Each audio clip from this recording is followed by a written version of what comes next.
اللہ کو فرسٹ رکھو گے، اللہ کو آگے رکھو گے، اللہ کے نبی کو آگے رکھو گے، ان کو اپنا پیشوا بناؤ گے، ان کو اپنا رہنما بناؤ گے، ان کی باتوں سے اپنی پریشانیوں کو، ان کی باتوں کا جھومر بناؤ گے، اپنی زندگی کو، اپنے کاروبار کو، اپنے گھر کو، اپنے بیوی بچوں کو، اپنے ادارے کو، اپنے بھائیوں کو، اپنے ملک کو، اپنے وطن کو، اپنے علاقے قرآن و سنت کے روشنیوں سے منور کرو گے، مجلہ کرو گے، خدمت کرو گے، اللہ تعالیٰ آپ کی مدد کرے گا آسمان سے انشاءاللہ۔ سنو، رب نے فرمایا، آپ کے رب نے کہا قرآن کریم کے اندر، ان تنصروا اللہ ینصرکم ویثبت اقدامکم۔ اے میرے بندو، نہ گھبراؤ، پریشان نہ ہو، اپنی ذمہ داری سمجھو، اپنا رتبہ سمجھو، اپنی اوقات سمجھو، اپنا مقام سمجھو، یہ سمجھو پہلے کہ مقصد زندگی کیا ہے، کیوں اللہ نے یہ پورا برہمنڈل بنایا، یہ چاند، یہ سورج، یہ آسمان، یہ رات، یہ دن، یہ زمین، یہ آسمان، یہ بیوی، یہ عورت، یہ مرد، یہ بچے، یہ رشتے، یہ ناطے، یہ لین دین، یہ تمام سب چیزیں، یہ مکہ، یہ مدینہ، قرآن، یہ حدیث، یہ صحابہ، یہ انبیاء، کیوں ہے؟ سوچو، کھا کھا کے مرتے رہو، کھاؤ، پیدا کھاؤ، پھر اس کے بعد جوان ہو، شادی کرو، بچے پیدا کرو، مر جاؤ۔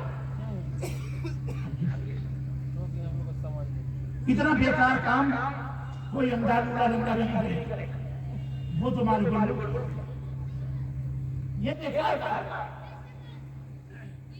وہ تمہارے پاس آسمانوں کا ستاروں سے سجانا، سورج اور چاند کی روشنیاں بچانا، رات اور دن کی نعمتیں کا بنانا، لہلہاتے ہوئے کھیت، کر کرتی ہوئی ندیاں، یہ نالے، یہ پہاڑ، یہ چند، یہ بیکار کام۔ میرے مسلمان بھائی، میرے دوستو، سوچو، اللہ کی قسم غور کرو، سہل کا وقت ہے، سوچو کہ اللہ تعالیٰ نے ایسے کیسے بنایا، کیوں بنایا؟ آخر ہمارا یہ دن سامنے ہٹ جائے لگی ماتا کھا رہا قیامت آئے گی، القاریہ القاریہ وما ادراک ما القاریہ، وہ کھڑکا دینے والا دن، وہ کھڑکا دینے والا دن، کیا تمہیں معلوم ہے وہ کھڑکا دینے والا دن کون سا دن ہوگا؟ وما ادراک ما القاریہ یوم یکون الناس کالفراش المردود، وہ دن ہوگا جس دن انسان پتنگوں کی طرح، یہ جو ٹیوب لائٹیں جلتی ہیں، ننھے منھے پتنگ اڑتے ہیں، اللہ فرماتا ہے وہ دن آئے گا پتنگوں کی طرح لوگ۔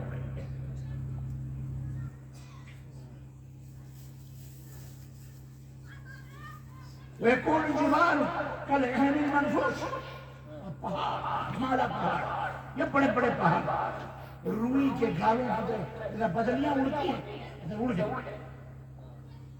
وہ دن آئے، یہ اللہ تعالیٰ نے بتلایا اس لیے تاکہ تم اپنی حقیقت کو، اوقات کو سمجھو، یہ دنیا ہمیشہ رہنے والی نہیں ہے، کل علیہا فان، سب کو فنا کے گھاٹ اتارے، وَيَبْقَىٰ وَجْهُ رَبِّكَ ذُو الْجَلَالِ وَالْإِكْرَامِ، باقی رہنے والی صرف ایک ذات ہے، وہ اللہ۔ تو آپ کی ذمہ داری کیا ہے؟ آپ کو کیا سمجھنا؟ میرے عزیزو، اللہ کا فرمان سمجھو، وَمَا خَلَقْتُ الْجِنَّ وَالْإِنسَ إِلَّا لِيَعْبُدُونِ، یہ مقصد حیات، عورت ہو مرد ہو، بیوی بچے پیدا کرنا، زمین جائیداد، ان سب کا مقصد کیا ہے؟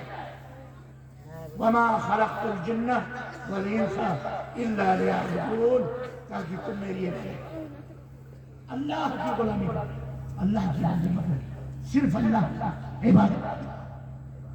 وَمَا أُمِرُوا إِلَّا لِيَعْبُدُوا اللَّهَ مخلصین لہ الدین حنفاء ویقیموا الصلاۃ ویؤتوا۔ یہ ہمارا دین ہے، یہ ہماری زندگی کا مقصد ہے کہ تم کو صرف اس بات کا پابند کیا گیا کہ صرف اللہ کی عبادت،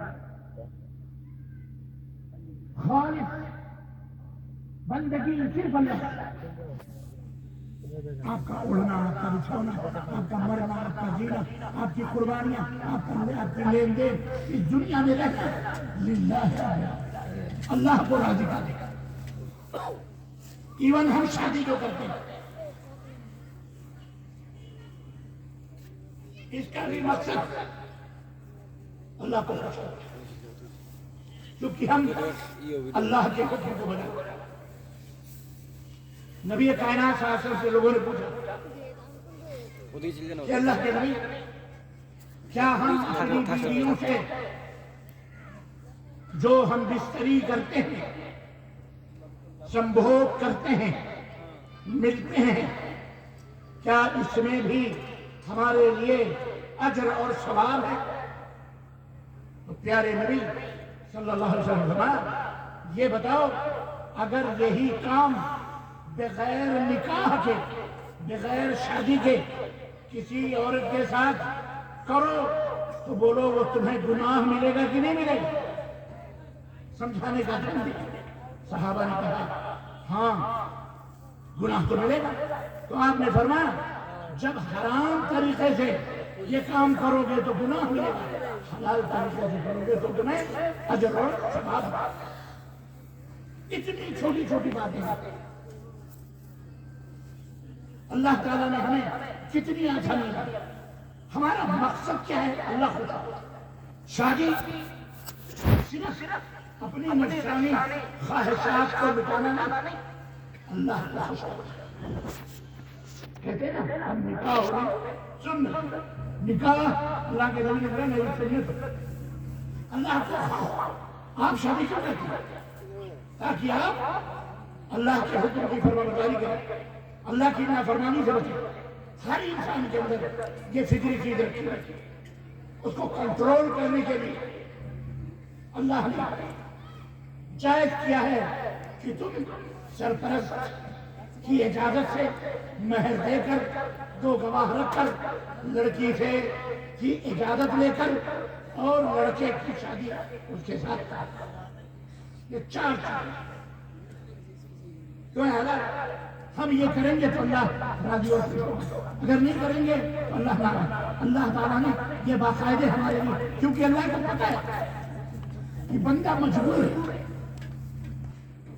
اس کی خواہش، اس کی شہوت ہوتے تو وہ کہاں جائے؟ جانور تو نہیں ہے کہ جانوروں کی طرح سے جہاں جہاں جائے وہ مارے، تو اللہ نے ایک نظام بنا، ایک سسٹم بنا۔ اسی طرح سے اور ہم تمہیں بتائیں، ہر دل کے اندر، ہر انسان کے اندر جو روح ہے، روح جانتے ہیں جس کی وجہ سے ہم سب زندہ ہیں۔ انسان دو چیزوں سے بنا، آپ اور ہم دو چیزیں ہمارے ہیں، ایک جسم ہے اور ایک اندر ہمارے ایک روح ہے، جس کی وجہ سے اس جسم کے اندر حرکت ہے۔